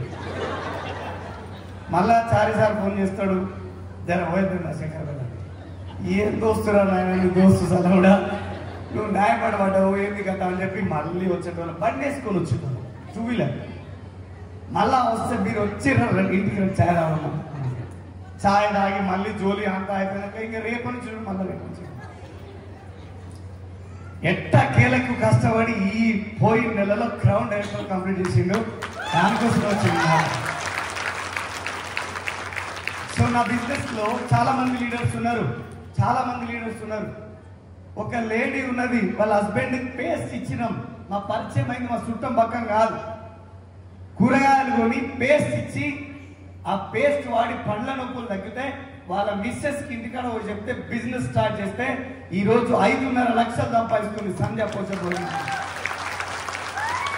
నా బిజినెస్ లో ఎవరికి బిజినెస్ చెప్పినా ఎవరు జాయిన్ అవుతలే. జాయిన్ కానప్పుడు నా దోస్తుని పిలిపించుకొని కూర్చొని ప్లాన్ చెప్తే, నాయన నీ టోపీ నాకు వద్దంటే, నువ్వు నా జీవితంలో దొరకడం నా అదృష్టం రా అని చెప్పి వాడిని గట్టిగా హక్ చేసుకొని జేబులో పర్సు గుంజుకొని జాయిన్ చేస్తే ఈరోజు డియూసిడి ఉన్నాడు. ఆంజనేయులు రాసునూరి 8 లక్షల రూపాయలు ఇస్తాం. ఇదే శ్రీనివాసాచారి ఉన్నారు, ఆయన దగ్గర ఆయన పెళ్లికి వెళ్ళి ఈ బిజినెస్ గురించి తీసుకుపోయి గిఫ్ట్ ఇస్తే, నీ గిఫ్ట్ నువ్వు ఉండవో తినిపో, నీ బిజినెస్ వద్దు, నీకు అత్తొద్దు అని చెప్పిండు. అన్న వద్దులే అన్న, ఎందుకంత కోపపడతావు, హ్యాపీ మ్యారేజ్ లైఫ్ అన్న అని చెప్పి అది ఇచ్చి ఆ భోజనం చేసి బయట వస్తే, కరోనాలో వాళ్ళ మిస్సెస్ ప్రెగ్నెంట్ ఉండి ఎవరికి చూపించాలో తెలియక ఫోన్ చేస్తే ఈ బిజినెస్ గురించి క్లారిటీ ఇచ్చి సప్లిమెంట్ సజెస్ట్ చేస్తే ఈరోజు డియూసిడి 5 లక్షల ఇన్కమ్ సంపాదించారు. ఏముంది మీకున్న అడ్డం? ఒక వ్యక్తికి ప్లాన్ చూపించాలంటే కొంతమంది గజ వణుకుతారు, వాళ్ళు ఏదో మింగేస్తారని చెప్పి. ఒక వ్యక్తికి ప్లాన్ చెప్పాలంటే వాము ఆయన పెద్ద ప్రొఫెషన్ ఉన్న ఆయనకంటే చెప్పాలి, అరే ఎంత పెద్ద ప్రొఫెషన్ ఉన్నా పళ్ళు తోమేది జోలిది, దానికి ఎందుకు నువ్వు పరిశాన్ అవుతున్నావు? ఒక ఎలుక పోయి ఒక గులాబీ పువ్వు తీసుకొని సింహంకి ఇచ్చి ఐ లవ్ యూ అని చెప్పిందంట. అప్పుడు సింహం చెప్పిందంట, నీ ముఖం ఒకసారి అద్దంలో చూసుకోవాలి. అప్పుడు ఎలుక చెప్పింది, నా ముఖం ఏం చూస్తావు, నా లోపల కాన్ఫిడెన్స్ చూడని చెప్పిందంట. సో కాన్ఫిడెన్స్ మనకు ఉండాలి, ఆ కాన్ఫిడెన్స్ తో మనం పని చేయగలగాలి. అప్పుడు మనం అనుకునే సాధించగలం. ఎవడో కోన్కి ఇస్తాగాడు మన గురించి మాట్లాడిండని, వాడెవడో నువ్వు సబ్బులు అమ్ముతున్నావా అని చెప్పి మనం ఆపేస్తే నీ జీవితం బర్బాద్ అయిపోతుంది. అది గుర్తుపెట్టుకోవాల్సిన పరిస్థితి ఉన్నారు. ఇలా నాకు కూడా అదే మంది చెప్పినారు, ఈ సబ్బులు అమ్మేటోడు వచ్చిండు, ఈ పేస్ట్లు అమ్మేటోడు వచ్చిండు అని చెప్పి చాలా మంది అన్నారు. మరి వాళ్ళందరికీ నేను ఒకవేళ అరే వీళ్ళందరూ నన్ను ఇట్లా అంటున్నారు అని చెప్పి నేను ఒకవేళ బంద్ చేసి ఉంటే ఈ రోజు నా స్టోరీ చెప్పేటోళ్ళ, మీరు వినేటోళ్ళ, నాకు సపోర్ట్లు కొట్టేటోళ్ళ. మరి ఇదంతా సృష్టించుకోవాల్సింది నేనా, నా పక్కింటోడా? వాడు ఏదైనా మాట్లాడతాడు, గాలి మాటలు మాట్లాడతాడు. వాడి మాటకు విలువిస్తావా, నీకు నువ్వు విలువించుకుంటావా? సో మంచి ఆలోచన చేయాల్సింది మనమే. ఈ బిజినెస్ లో ఎక్కువ చదువు వచ్చిన వాళ్ళు గెలుస్తారా తొందరగా, చదువు రాని వాళ్ళు గెలుస్తారా అంటే 100% చదువు రాని వాళ్ళు తొందరగా గెలుస్తారు. అది ఎట్లా సార్ అని మీరు అడగాలి, చెప్తా. ఎందుకంటే ఒక హోటల్కి ఒక చదువుకున్న ఆయన పోయిందంట, ఎక్కువ చదువుకున్న ఆయన పోయి డోర్ ఓపెన్ చేయాలన్నప్పుడు ఇక్కడ పుల్ అని రాసి ఉందా, పుష్ అని రాసి ఉందా అని చూస్తాం. అవునా? ఈ పుల్ ఉందా, పుష్ ఉందా, ఏం పెట్టకపోతే దీన్ని దొబ్బాలా, లాగాల, ఈ ఆలోచనల కాడ ఆగిపోతాడు. అదే ఏం చదువు రానుడు, అచ్చరి ముక్క రానుడు ఉన్నాడు, అదే హోటల్కి పోయిండు, డోర్ కనబడ్డాడు, ఏం చేస్తాడు? దొబ్బుతాడు ఫస్ట్, లేకపోతే గుంజుతాడు. నువ్వు ఇది పుల్ ఉందా, పుష్ ఉందా పోయి తింటాడు. నేను కూడా మీకు అదే చెప్తున్నా, నీకెంత నాలెడ్జ్ అన్నా ఉండని, నీకెంత తెలివి అన్నా ఉండని, తెలివి లేనోడు అనామకుడు ఎట్లున్నాడు అట్లా ఉండండి. 2 ఏళ్లలో మీ ఇన్కమ్ 2 లక్షలు మిమ్మల్ని ఎవడా. ఐ నో ఎవ్రీథింగ్ అనే యాటిట్యూడ్తో కనుక మీరు ఉంటే భగవంతుడా ఇక మిమ్మల్ని గెలిపించేటోడు ఇవ్వండి. నాకు తెలుసు నువ్వేం చెప్పేది అంటే ఇక మిమ్మల్ని ఇక శరణు వేడుకోవాల్సింది భగవంతుడు కాదు, ఇంకెవడేం చేయలేదు. నీకు అన్ని తెలిసినా ఏం తెలియనట్టుంటావు చూడండి, అప్పుడే మీ సక్సెస్ స్టార్ట్ అవుతుంది. చాలా మంది అనుకుంటారు నాకు తెలిసే నువ్వేం చెప్తావు, బయట కన్నుడు లోపల ఉంటుందని. ఏవైనా బచ్చగాను నాకేం చెప్తావు. ఒక గురువు గారి దగ్గరికి ఒక స్టూడెంట్ వెళ్ళిపోయి, గురువు గారు ఇంకా నేనేమైనా నేర్చుకునేది ఉందా, నేనేమైనా నేర్చుకుంటే నేర్పించండి అని. అప్పుడు గురువు గారు చెప్పిండు, అలాగే నాయన సాయంత్రం 6 గంటలకి. సరే వెళ్ళిపోయినాడు. సాయంత్రం 6 గంటలకు వచ్చిండు. గురువు గారు నేను వచ్చాను, నాకు ఏదైతే నేర్పించేది ఉందో అది నేర్పించండి. అయినో నాకు అన్ని తెలుసు అనుకో, కానీ మీరు ఇంకేమైనా చెప్పేది ఉంటే చెప్పండి అని. సో అప్పుడు అన్నాడు ఆయన, సరేనైనా ఛాయ్ తాగుతూ మాట్లాడుకుందాం. ఓ టేబుల్ పైన కప్ సాసర్ పెట్టి ఛాయ్ అందులో వేయడం స్టార్ట్ చేశాడు. కప్పు నిండిపోయింది, సాసర్లో వచ్చింది, సాసర్ నిండిపోయింది, టేబుల్ పైకి వచ్చింది, టేబుల్ కింద వెళ్ళిపోతుంది. అయినా కూడా గురువు గారు పోస్తానే ఉన్నాడు. అప్పుడు శిష్యుడు అడిగాడు, గురువు గారు మీరు ఏం చేస్తున్నారో మీకు అర్థమైందా? కప్పు నిండిపోయింది, సాసర్ నిండిపోయింది, టేబుల్ నిండిపోయింది, కింద వెళ్ళిపోతుంది, ఇంకా మీరు పోయడం ఆపట్లేరు అని. అప్పుడు గురువు గారు చెప్పిన మాట ఉన్నది. సో నాయన నేను కూడా నీకు ఇదే చెప్దాం అనుకుంటున్నా. నీ మైండ్ సెట్ ఆల్రెడీ ఫుల్ ఉండింది, నీ మైండ్ ఆల్రెడీ కంప్లీట్ గా ఫుల్ అయి ఉంది. ఇప్పుడు నేను ఏదైనా చెప్పడానికి ట్రై చేసినా కూడా ఈ టీ నుంచి, కప్పు నుంచి సాసర్, సాసర్ నుంచి టేబుల్, టేబుల్ నుంచి కిందకి ఎలా వెళ్తుందో అలా వెళ్ళిపోతుంది తప్పిస్తే నీ మైండ్లోకి వెళ్ళదు. నువ్వు గురువు దగ్గరికి వచ్చినప్పుడు ఎంటీ మైండ్తో రానైనా అప్పుడు నీకు ఏదైనా అర్థమవుతుంది. So success is a journey, not a destination. Success ఒక దగ్గర ఆగితే మన దగ్గరికి రాదు, మనం పోయే మార్గంలో సక్సెస్ మన వైపు వస్తుంది. సక్సెస్ సక్సెస్ సక్సెస్ సక్సెస్ ఏడ ఉంది?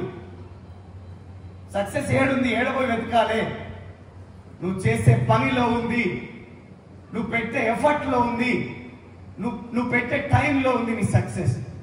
రోజుకు 2 గంటలు చేస్తే నేను సక్సెస్ కాలేదంటే 20 గంటలు చేయి, ఎవరు వద్దన్నారు?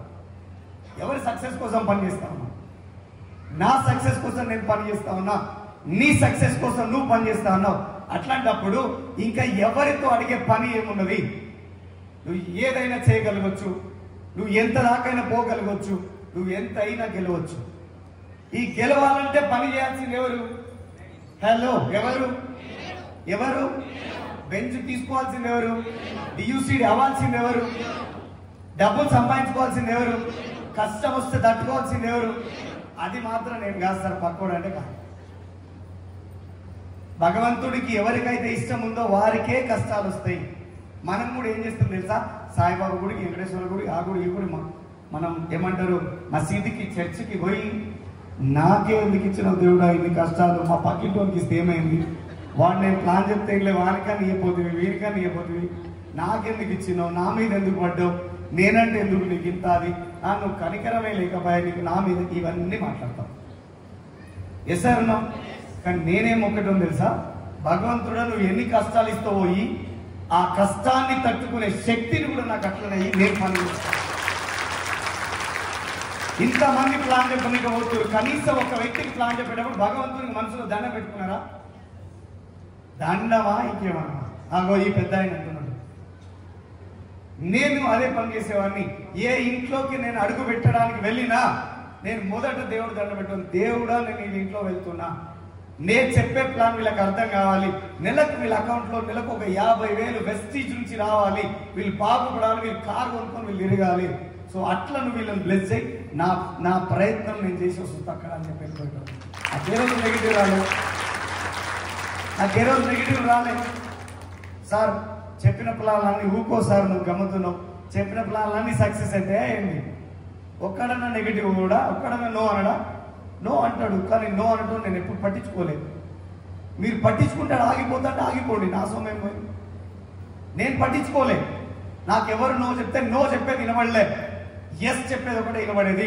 నేను నో అనుకుంటే నెక్స్ట్ ఆపర్చునిటీ అనుకున్నా, కానీ అతను నెగిటివ్లో తీసేసేవాడిని కాదు. సో నో అంటే ఏమున్నాడా? నెక్స్ట్ ఆపర్చునిటీనే నీ బిజినెస్ కి నేను సెట్ గాను, ఇంకో దగ్గరికి వెళ్ళి చెప్పంటున్నాయన. దానికి నువ్వు వీలైతే ఎట్లా? నీకు ఇబ్బంది ఎందుకు అవుతుంది? లోకం కొట్టు పోలే కదా. భారతదేశం దేనికి ప్రసిద్ధి? జనానికే ప్రసిద్ధి. ఇంకా వేరే వేరే దేశాలన్నీ ఎదిగిన దేశాలు అని చెప్తారంటే 76 ఏళ్ల నుంచి ఎదుగుతున్న దేశంగా మిగిలిపోయిన దేశం భారతదేశం. ఎందుకంటే మనలాంటి వాళ్ళు డిసైడ్ అవ్వకపోవడం వల్ల. నిజమంటారా కాదంటారా? ఎందుకంటే పక్కోడికి నేను ఒకటే చెప్తాను, మీ పక్కన 5 మంది ఇళ్లలో ఉన్న వాళ్ళకి ఎంత శాలరీలో చెప్తే మీ శాలరీ నేను చెప్పేస్తా. ఎందుకంటే మనం పోయి బంజారా జూబ్లీస్ లో ఉండాలని అనుకోము కదా. ఎందుకు అనుకోము? మనకు వచ్చే 30,000కి ఎట్లా ఉందో ఒక గిర్ర గీసుకొని అలా బతికేస్తాం. ఏం పైసా? 5,000 చిట్టి, 5,000 కిరాయి, 10,000 బియ్యం పప్పులు ఉప్పులు అవి, ఇంకొక 2,000 3,000 ట్యూషన్ ఫీజులు, ఇంకొక 5-6,000 ఉంటాయి ఖర్చులకు. ఎప్పుడన్నా దప్పుకుని దవాఖాన పోవాలంటే 5,000 కావాలి. అంతకు మించి ఎవడైనా సుట్టపోడు వచ్చి శంకరపల్లి బస్టాండ్లో దిగి, అన్న నేను వచ్చి నేను మన ఇంటికి దారి కనబడతలేదంటే, ఓరిని అమ్మ నువ్వు ఇప్పుడు వచ్చినావు, నేను తిరుపతి పోయినారా, లేను, నువ్వు ఎందుకు వచ్చినావు అనే పరిస్థితి మనకి కాదా? ఎప్పుడు మారుతుంది మన లైఫ్? ఎప్పుడు మార్చుకుందాం మన లైఫ్? నా పరిస్థితి అంతకంటే దారుణం ఉండే, నేను చెప్తాను. కానీ నేను తీసుకున్న నిర్ణయం వల్ల జీవితం మారింది. ఆ మారిన జీవితాన్ని ఈరోజు 10 మందికి పంచుతా ఉన్నాం, 10 మంది బాగుపడుతూ ఉన్నారు. ఈరోజు సుమారుగా కొన్ని లక్షల మందికి వెస్టీజ్ ఆపర్చునిటీ మా ద్వారా వెళ్ళిపోయింది.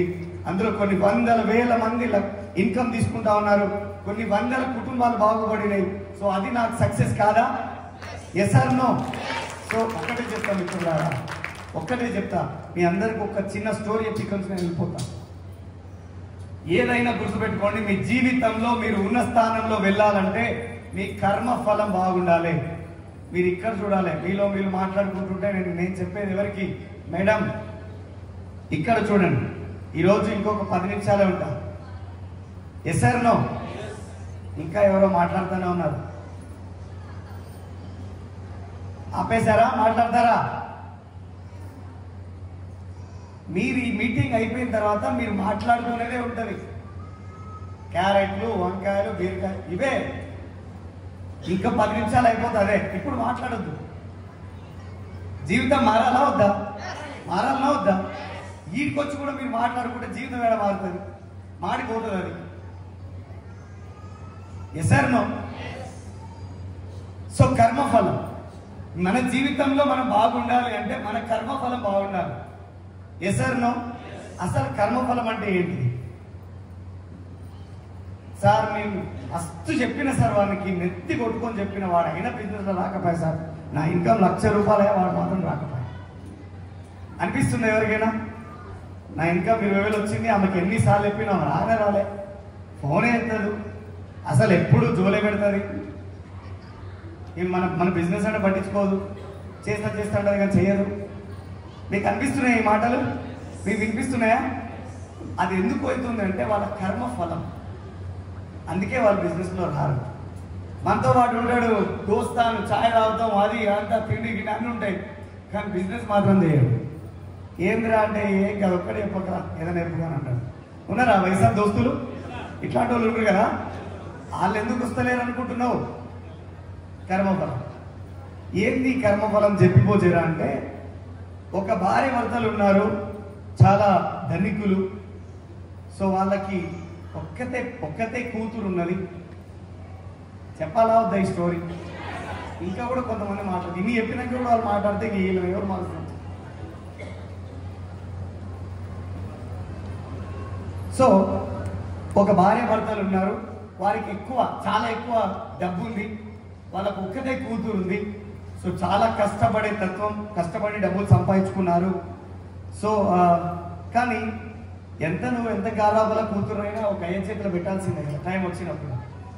సో వాళ్ళు ఏం ఆలోచిస్తారు, ప్రతి ఒక్క తండ్రి ఏం ఆలోచిస్తారంటే నా కూతురు నాకంటే గొప్పవాడికి, నాకంటే మంచోడికి, నాకంటే ఇవ్వాలి అని ఆలోచన ఉంటుంది. ఎస్ సార్ నో కదా. అట్లనే వాళ్ళు అమ్మాయి చదువుకుంది, పెద్దదైంది, ఆ తర్వాత మ్యారేజ్ చేయడానికి సంబంధాలన్నీ చూశారు.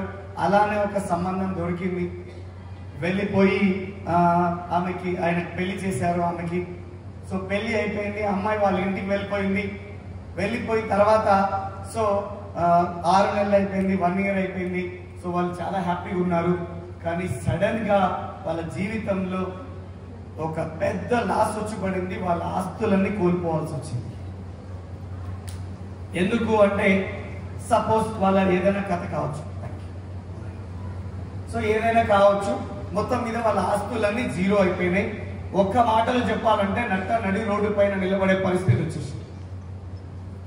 సో అప్పుడు ఇంకా జనాలు ఏమనుకుంటారు, ఈమె ఏంటంటే వచ్చిందో, ఈమె కాలేనంటే పెట్టిందో, ఇక పోయింది, ఇలా పని అయింది, అదైంది, ఇదైంది. ఇక లోకులు కాకులు మాట్లాడుతూనే ఉంటారు. అవన్నీ ఏముండవు.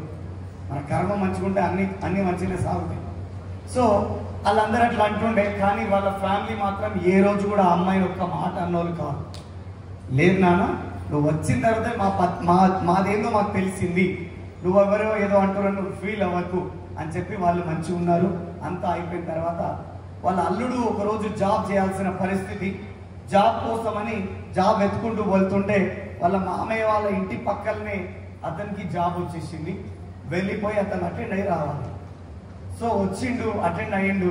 ఇంటికి వెళ్ళిపోయే మార్గంలో అరే ఇంతలాగా వచ్చా, మా అత్తయ్య వాళ్ళ ఇల్లు, మా మామయ్య ఇక్కడే కదా, వాళ్ళ ఇంటికి వెళ్ళి కూర్చొని కొంచెంసేపు మాట్లాడి వెళ్ళిపోతా, భోజనం నాకు కూడా ఆకలి అవుతుంది, భోజనం చేసి వెళ్ళిపోతాను. సరే వెళ్ళిపోయిండు. అల్లుడు వచ్చింది కాబట్టి అత్త మామూలు ఉంటుందా మర్యాద. సో కూర్చోబెట్టింది, పంచభక్ష పరవాణాలు పెట్టింది. అయ్యా అల్లుడు ఎట్లున్నారు, ఏంది కథ కార్ఖానా. అంతకంటే ముందే వాళ్ళ వైఫ్ హస్బెండ్తో చెప్పింది ఏమనంటే, ఏంటండి మన కూతురు అట్లా అయిపోయింది, జనాలందరూ ఇట్లా మాట్లాడుతున్నారు, సో మనకు మాత్రం ఎవరున్నారు, మన ఆస్తి మొత్తం వాళ్ళకి ఇచ్చేది మనకు ఉంది కదా, లేదంటే మనమే పోయి వాళ్ళ దగ్గర ఉందాం, వాళ్ళనే పిలుచుకుందామంటే వాళ్ళ హస్బెండ్ చెప్పిండంట, వాళ్ళు మనకంటే ఎక్కువ ఆస్తి పరులు. సో వాళ్ళ కర్మ ఫలం వాళ్ళని కింద మీద చేసేసింది. సో అది అనుభవించకుండా నువ్వు ఏమన్నా చేయి, అది ఉండదు, నువ్వు ఉండు, వదిలే, నాకు తెలుసు ఏం చేయాలో అని చెప్పిండంట. కానీ అత్తకి ఎట్లయినా నా బిడ్డకి ఏదో ఒకటి ఇవ్వాలని డైరెక్ట్ డబ్బులు ఇస్తే తీసుకుపోతారు. అల్లుడు తీసుకోడు కాబట్టి ఏం చేసింది, భోజనం అంతా అయిపోయినాక ఆ బూందీ లడ్డూలు ఇంట్లో ఉంటే ఆ బూందీ లడ్డూలను చిరిమి అందులో గోల్డ్ కాయిన్స్, బిస్కెట్స్ ఉంటాయి కదా, ఆ బిస్కెట్స్ పెట్టి 20 లడ్డూలు తయారు చేసి ఇంత లావు సైజులో 20 లడ్డూలు తయారు చేసి ఆ స్వీట్ బాక్స్లో పెట్టి ఆ అల్లుడికి ఇచ్చి, అల్లుడు నా బిడ్డకి బూందీ లడ్డూలు అంటే చాలా ఇష్టం, నువ్వు ఏమనుకోకుండా ఎవ్వరికి ఇవ్వద్దు, ఇది కవర్ తీసుకెళ్ళి నా కూతురికే ఇయ్యయ్యా అని చెప్పింది. సరే అత్తయ్య అలానే చేస్తా అని చెప్పి తీసుకొని బోల్ చేసి వెళ్ళిపోయి బస్ స్టాండ్ దగ్గర వెళ్ళిపోయి నిల్చుండు. ఆయన జేబులో చిల్లర ఉండే 30 రూపాయలు అవి గాలికి ఎటో పడిపోయింది. ఇప్పుడు ఆయన వాళ్ళ ఇంటికి వెళ్ళాలంటే బస్ టికెట్ కొట్టుకోవాలి. ఎస్ఆర్నో డబ్బులు లేవు, ఏం చేయాలి? పక్కన చూస్తే స్వీట్ హౌస్ షాప్ కనిపించింది. లోపల పోయిండు, బైసాబ్ నా దగ్గర డబ్బులు లేవు, ఇగో నా దగ్గర బూందీ లడ్డూలు ఉన్నాయి, ఇవి తీసుకో, ఎన్ని పైసలు ఇస్తావో అన్ని పైసలు ఇచ్చేయని అడిగింది. నేను పోవాలే, బస్ టికెట్ లేదు. స్వీట్ షాప్ వాడు చూసి పక్కన పెట్టి 500 రూపాయలు నోటు తీసి మనం చేతికిచ్చి మనోడు 500 రూపాయలు తీసుకొని మనోడు వెళ్ళిపోయాడు. ఈ మామయ్య ఉన్నాడు కదా, ఊకే మా భార్య ఒళ్ళు చేస్తుంది, ఎప్పుడు స్వీట్లు అంటది. నీ ముఖానికి ఓ స్వీట్ ఇప్పించినవా, నీ ముఖానికి ఐస్ క్రీమ్ తినిపించినవా అని అంటున్నాడు ఎప్పుడైనా. అన్నదని చెప్పి అది ఆయనకి ఆ రోజే గుర్తొచ్చి వెంటనే కారు ఆపి అదే స్వీట్ హౌస్ షాప్లోకి పోయి 1000 రూపాయలు ఇచ్చి మంచి బూందీ లడ్డూలు ఇయ్యి, నా భార్యకి ఇష్టం అని చెప్పినట్ట. సేమ్ ఆయన ఏం చేసాడు, 1000 రూపాయలు గల్లలు వేసుకొని ఇదే కవర్ తీసుకుపోయి ఆయనకి ఇచ్చేసాడు.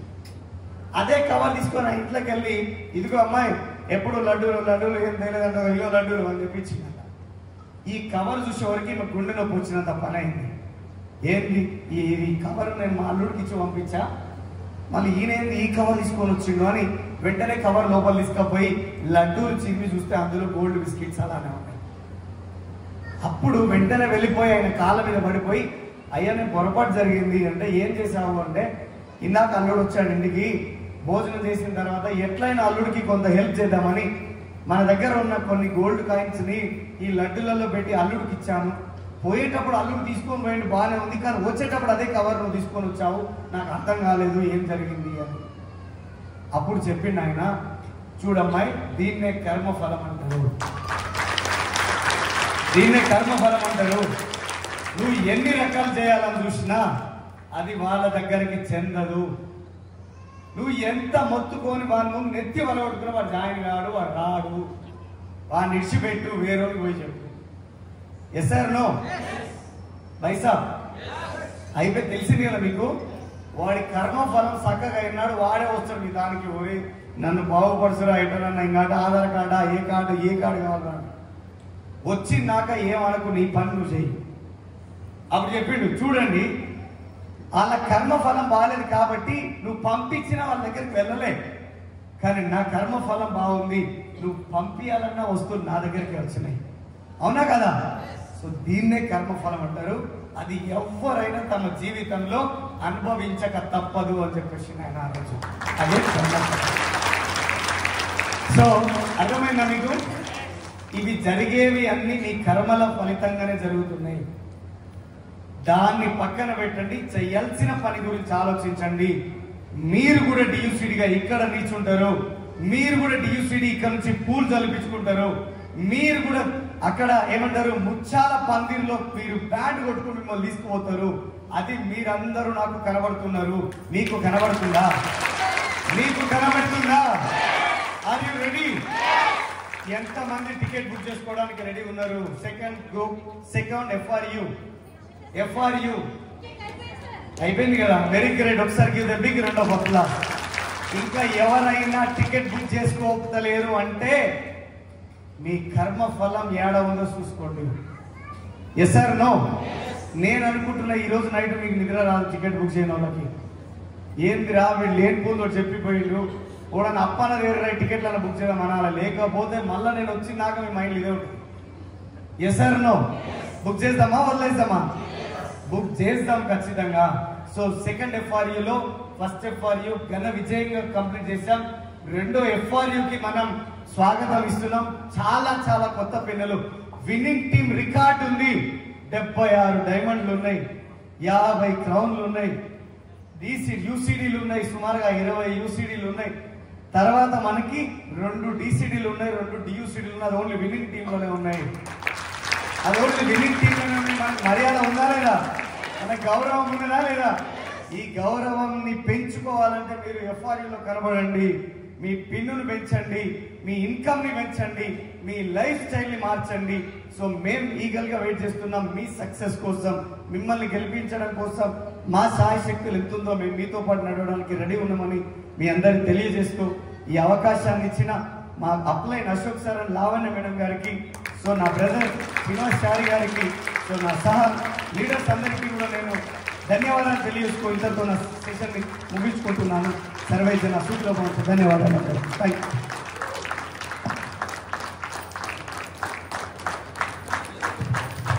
ఇంతేనా తప్పట్లు? సార్ ఒకప్పుడు ఎట్లా ఉండదు, పాలనలో కూడా లేకుండా ఈసారి బెంజ్ తీసుకొచ్చింది సార్. మనం ఇచ్చే రికగ్నేషన్ ఇంతేనా? చేతులు ఎలా పడాలి, ఇంటికి పోయినాక బామ్మ ఏమైనా అనుకుంటా లేదు ఇట్లా అయింది అనుకోవాలి. ఇట్లా అప్పుడు కూడా ఎఫ్ఐఆర్ బుక్ చేస్తారు మీ సార్ కానీ మేడం కానీ. అవునా? అది ఎగ్జామ్ మరొక లీడర్ ఇన్వైట్ చేసుకుందామా? రికగ్నేషన్ మీ అందరికీ. మనని బయట ఎన్ని పనులు చేసినా ఎట్లా చేస్తారు, పనిని గుర్తిస్తారు కానీ మనల్ని గుర్తిస్తారా ఎప్పుడైనా? అవునా? ఇప్పుడు మీరు కూడా పెళ్లి లాంటి ఎంత మంచి కూర చేసినా ఉప్పు తక్కువైంది, కారం తక్కువైంది అంటారు కానీ మంచి చేసినారు ఇప్పుడు అంటారా? కానీ కొంచెం అటు పైన గుర్తిస్తే ఎట్లుంటుందో ఆ లోపల ఆనందమే వేరుంటారు. సో ఇప్పుడు మనం